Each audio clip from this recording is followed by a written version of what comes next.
Financial Planner. Follow us on YouTube. Everyone is all in. The economy is primed and ready to be purposely collapsed. Let's get into the economic collapse financial news. Now, as we can see, we are headed into this holiday season. The corporate media, the government, they're all trying to make us believe that retail sales are going to be fantastic. They're even pushing the idea that retail is better than it's ever been before. While, thousands of stores are closing, stores are going bankrupt, wages are declining, people have debt up to who knows where, they can't even put any more on their credit card, and major retail debt is coming due in 2018 in the beginning of the year. And now we get word that H&M, the world's second largest clothing retailer, guess what? Their sales have crashed. They unexpectedly dropped in the fourth quarter of 2017. And what's very interesting about this is that this is happening to many, many stores, not just one. First of all, their sales are down 30% this year.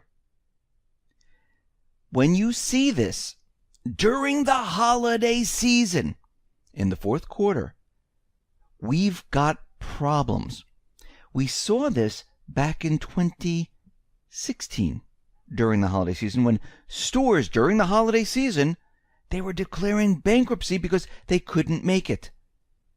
And of course, they try to explain this away, saying it was the weather, it was online sales. No, the reason for this is because people don't have the funds, people don't have the jobs, the wages are declining, and this is why people aren't spending in retail. This is why stores are closing. This is why they're going bankrupt. This is why the corporate media has to push these ideas, the illusion that the retail industry is doing well during the holiday season. They did it back in 2016. Then, of course, 2017 came, and then they had to change their tune because everyone was declaring bankruptcy. Thousands, I'm talking about, not just like 5 stores. We're talking thousands of stores were closing. And we're seeing the same thing happen once again. We see that industrial production, well, it is disappointed in November. And when we look at this, we could see that they expected to be up by 0.3%.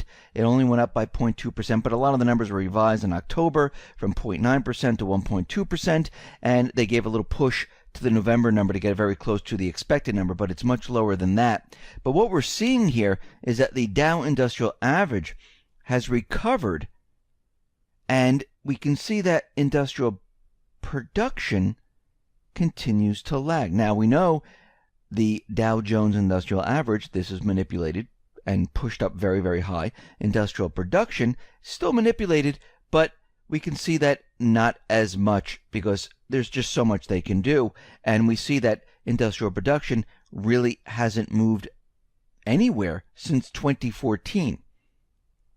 And we see that all these numbers and everything the corporate media, the government is throwing at us, it's all made up. Now, what's very interesting, and we know this for a very long time, that the central banks, they've been preparing for a collapse. They wanted to pump this entire system up, make everyone believe, make everyone think that everything is great. This is how it works. They're not going to crash the economy while everyone thinks the economy is doing poorly and nobody invests in the stock market, nobody purchases houses, nobody goes into retail.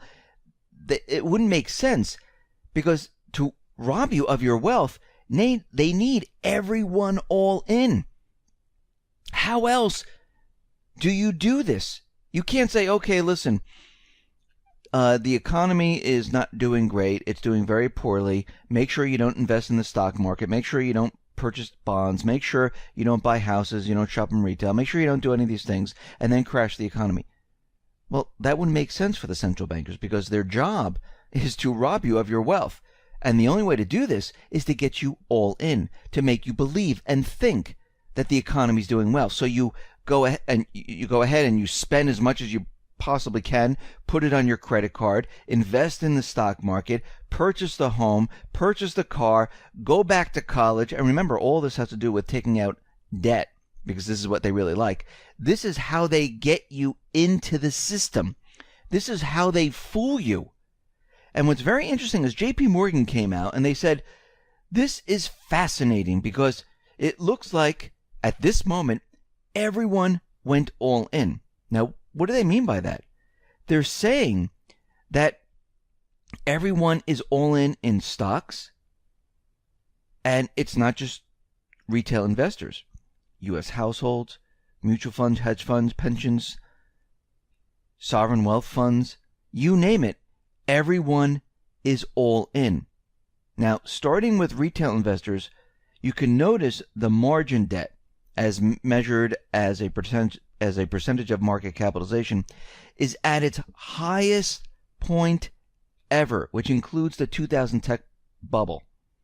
The percentage of U.S. household wealth in equities is in its 94th percentile and above its 2007 peak. Why does this all matter? Because with everyone already long stocks, there is no marginal buyer left. There is only so much the market can rally if equity investors are already near maximal allocations. Everyone has been suckered and everyone is in. This is what the central bankers like. Go back in time. Go back to 2008. I mean, the market hit 14,000 points. It was an all-time new high. Go back to the tech bubble. Go back all the way to 1929. You could see at every single time the market hit all-time new highs and the whole thing came crashing down. Everyone was all in. And we could see that the central bankers, they're already putting out breadcrumbs, feelers, propaganda, whatever you want to call it, to make you think that the economy is going to crash because of some other reason but them. Now remember, they've been running the country. Remember, they push stimulus. Remember, they bought up all the toxic real estate. They create currency out of thin air. They've been telling us the banks have been strong. And they're out there saying that Trump's tax cut could play a negative role in the next downturn of the economy. Now, who said this? Janet Yellen. Didn't she say that we weren't going to see another crisis in our lifetime? Didn't she say that everything is contained? Well, now she's saying that this tax cut, well, this might damage the economy. Remember, they needed a period of time for Trump to be in office. They needed this time for him to take responsibility and to have the economy under his belt. Well, he's done this. And they see it. And they're making their move. And they're ready to bring this down. Actually, Greg Mannarino's out there, and he's saying that there's a major red flag that could signal a reversal going forward. He said, if there's one thing that you need to pay attention to is this.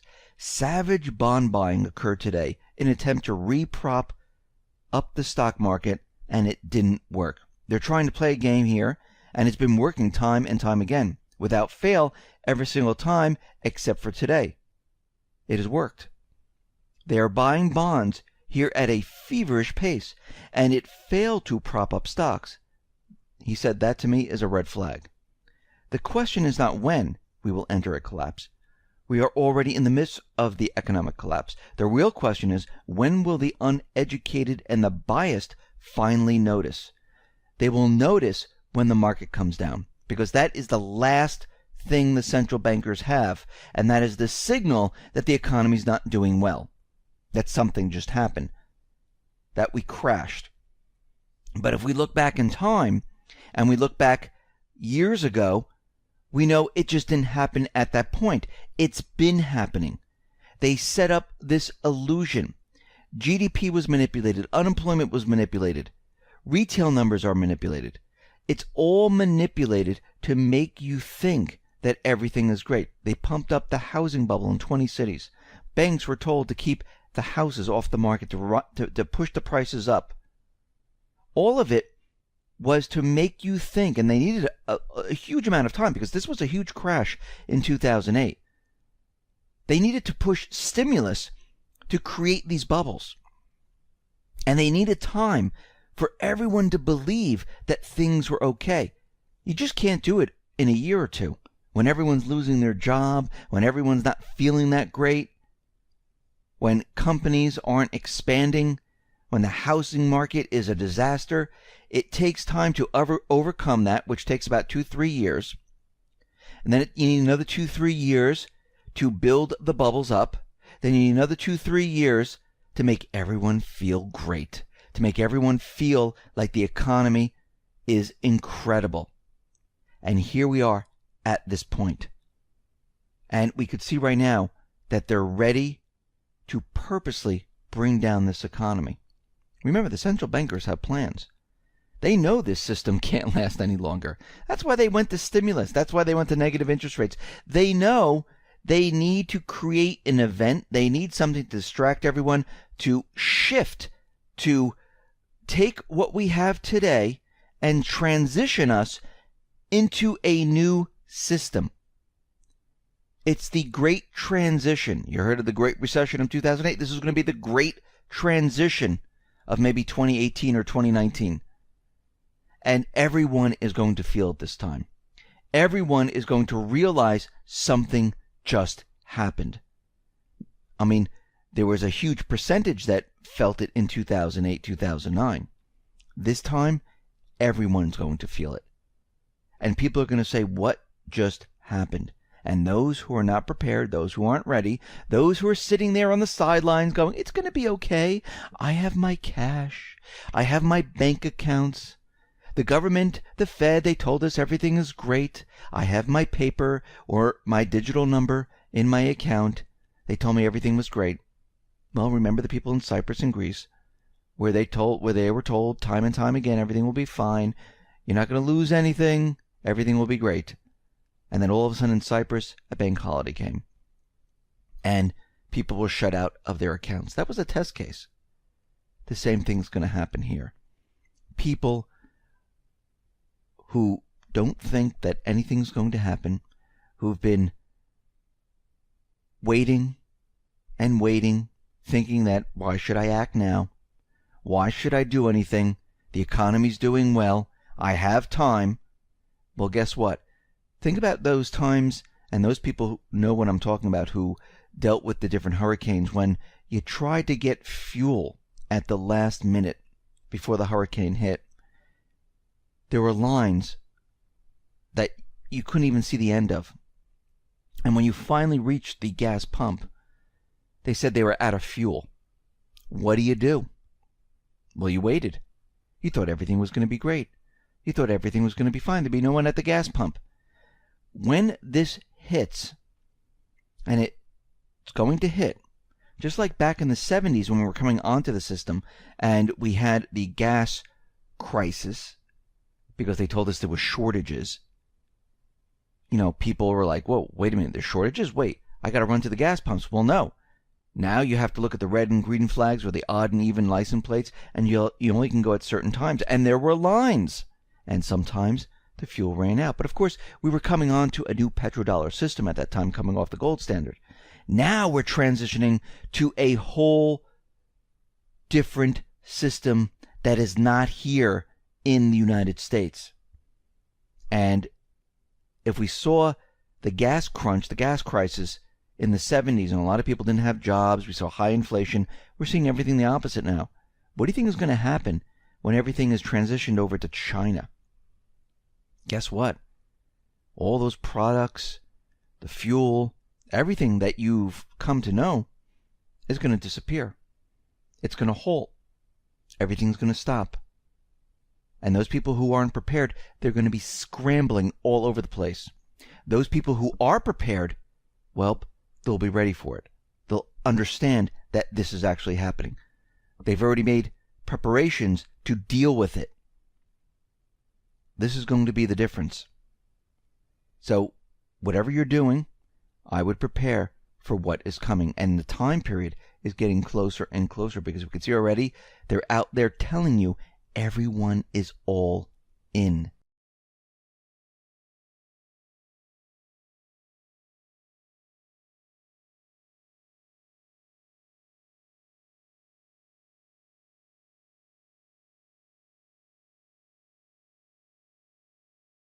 And the government is preparing for a major event, and it's not what you think. Let's get into the economic collapse, political and geopolitical news. Now, we hear a lot of talk now in the corporate media about what has been happening with Hillary Clinton's email, and we're starting to get a lot of information, and a lot of people, well, they're being implicated in this conspiracy, which is really no longer a conspiracy, and it looks like the truth is finding its way out. And we can see right now the Senate Homeland Security and Governmental Affairs Committee has discovered that edits made to former FBI Director James Comey's statement exonerating Hillary Clinton for classified info over an unsecured private email server went far beyond what was previously known as a detailed in a letter from the committee chairman, Senator Ron Johnson, to the FBI Director Christopher Wray. Their letter reveals specific edits made by senior FBI agent Andrew McCabe, exchanged drafts of Comey's statement with senior FBI officials, including Peter Strzok. Now, we see right now that there were edits. Now, one of them, and here's the original draft, given the combination of factors, we assess it reasonably likely that hostile actors gain access to Secretary Clinton's private email account. Now, the edit version from Director Comey's July 5th statement read, given that the combination of factors, we assess it is possible that hostile actors gain access to Clinton's personal email account. Now, they switched it out where they said we assess it is reasonably likely to we assess it is possible.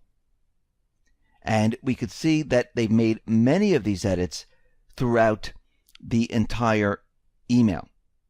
And we've discussed this before in other reports where they changed a lot of the wording, like gross negligence, because if they changed that, she wouldn't be held under the 18 U.S. Code Section 793, where it says gathering, transmitting, or losing defense information, specifically uses the phrase gross negligence. Had Comey used that phrase, guess what? Well, she would have broken the law. That's why they switched it. What we're seeing right now is the truth is coming out. We're seeing other things that are coming out where certain women who are accusing Trump of sexual assault, well, it looks like they were being offered payment or having their mortgages paid off. Now, it looks like one individual, for Hearth, she got her mortgage paid off for $30,000. There was another individual that was offered $750,000 to come forward, but she declined. And this is now coming out that these individuals were being paid and pushed to tell these stories. Now, of course, more information is going to come out about this, and we're going to get a lot more of these individuals where most likely they receive some type of payment. Now, Trump is still out there saying that, listen, all these stories are completely fake. They have no evidence. Some of these women I don't even know. So we'll have to wait to see what happens. Now, what's very interesting is that the Daily Caller's Luke Rosiak says within 72 hours, the House is going to be rocked with a new bombshell, which he says we will see the resignation of more than a dozen House members over harassment and secret settlements, and that is coming very soon. So the U.S. government right now is bracing for a major event. Now, we talked about this a while ago where the truth is eventually going to come out. And a lot of these individuals who have been working under the table, receiving funds, involved in maybe pedophilia, maybe involved in drug trafficking, involved in sex scandals, all of this is going to start to come out because right now our government is pretty darn corrupt, and it's been corrupt for a very long time. And this information that is coming out, this is just the truth that will eventually come out when the system starts to break down. Remember, those who were in power, the cabal, they were able to keep all this under wraps because they had the power. As the power disappears, well, then there are problems. Because as your power disappears and a new power comes into force, They start digging, they start uncovering, and they start to realize, wait a minute, look at all this corruption, look what has been happening here, and the truth finally comes out. We see out in North Korea, U.S. Special Envoy to North Korea, Joseph Yun, is saying, listen, we should follow what Tillerson is saying. We should talk to North Korea with no preconditions. Now, the White House is out there, and they're saying, no, we don't want this to happen. And I believe this was a feeler where Tillerson put this out. They wanted to see what the reaction would be with Tillerson saying this. And of course, what we're hearing is Graham saying we're 70% closer to war. They wanted to see what was going on and how the cabal was going to approach this. And what's very interesting about all this is Mattis is out there, and he is the U.S. Defense Secretary, saying that they've just finished their analysis, and North Korea's most recent missile test, well, it can't reach the United States. Actually, it can't reach anywhere. Now, we've said this from the beginning, that these missile systems that they are firing, these ones that break up, they'll never reach the United States. They'll never reach anywhere because they haven't had time enough to perfect them. They're disintegrating during re-entry, so they don't even work well. But the corporate media, the cabal, they want you to think that they have the technology to hit anywhere around the world. This way, we can make the case of going into North Korea and having regime change. Now, what's very interesting is Tillerson is out there telling us that we should talk to North Korea without preconditions. The White House is saying, maybe we shouldn't be doing this just as of yet. Trump is out there saying that we should be speaking to Russia. Russia needs to help out in what is happening in North Korea. So it looks like Putin and Trump, they spoke on the phone, and they might be working together on a joint negotiation with North Korea. Now, this has been happening all along in the background. Russia, China, Japan, South Korea, Philippines, many different nations, North Korea included, they all been working on this. They already have a deal made. What they're doing right now is bringing this information out slowly. And people say, why wouldn't they just bring it right out? Because the cabal still has power.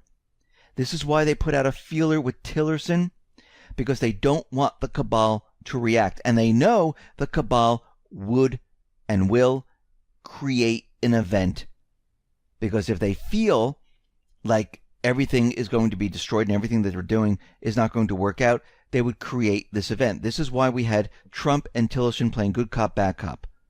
And we could see that the corporate media was out there saying that Tillerson and Trump didn't get along. This was all planned from the beginning. We see that Pence right now, he's going to be visiting the Middle East, and he's going to be visiting Egypt. And the reason for this is because Russia is signing agreements with Egypt for a first nuclear power plant. They're making economic deals, military deals. We see Russia and Egypt, they have an increase of 48% worth of trade, which exceeded $4 billion right now compared to last year. And right now, the U.S. is being left out of all of this. So this is why Pence is going to be headed off to Egypt. We see Iran right now is accusing the U.S. of trying to hide their role in the Yemen war. Now, we know the United States has been giving support to Saudi Arabia, supplying them with cluster bombs, and we know the UK has been supplying them with cluster bombs and other type of equipment. And right now, what is happening is everything is breaking apart. This is why Nikki Haley came out, and she's trying to make this case. And it reminds me of when Colin Powell was out there showing, the yellow cake and showing that, Iraq has these weapons and we need to go in there, and look, we have powder right here. It looks like Nikki's doing the same exact thing where she's showing this, broken down missile system that crashed and showing that this component's from Iran, this one is, but really there's no link. Yes, there's components from there, but they're also from North Korea. They're also from different areas. They're also from the United States. They left that part out too. And what they're trying to do is they're trying to just convince you that this is the reason why we need to go into Iran. Because what is happening right now, the whole thing's breaking down. And the cabal is very worried that they're going to be found out and what they've been doing with Yemen how they've been supporting Saudi Arabia with the coalition forces. And we can see right now, this is why they're doing this. They're trying to distract from everything going on. And of course, they're out there saying that we're going to be creating this, coalition to go after Iran, which basically is never going to happen. Because we can see right now, China, Russia, Iran, Syria, all these different countries, this is never going to happen. They're trying anything they possibly can. When I say they, it's the cabal, trying everything and anything to push their agenda.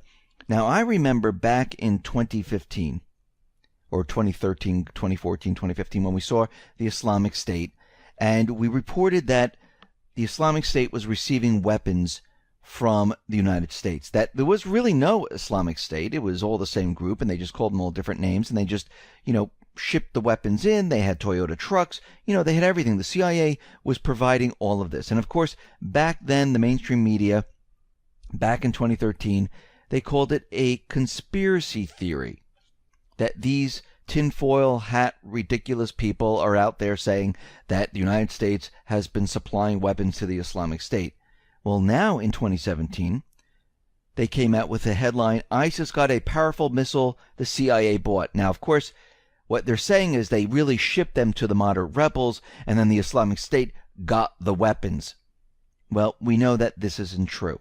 First of all, there was no such thing as the moderate rebels. It was Al-Qaeda. The only reason they call them the moderate rebels is because someone pointed out that, hey, why is the U.S. supplying weapons to Al-Qaeda if Al-Qaeda is a terrorist group?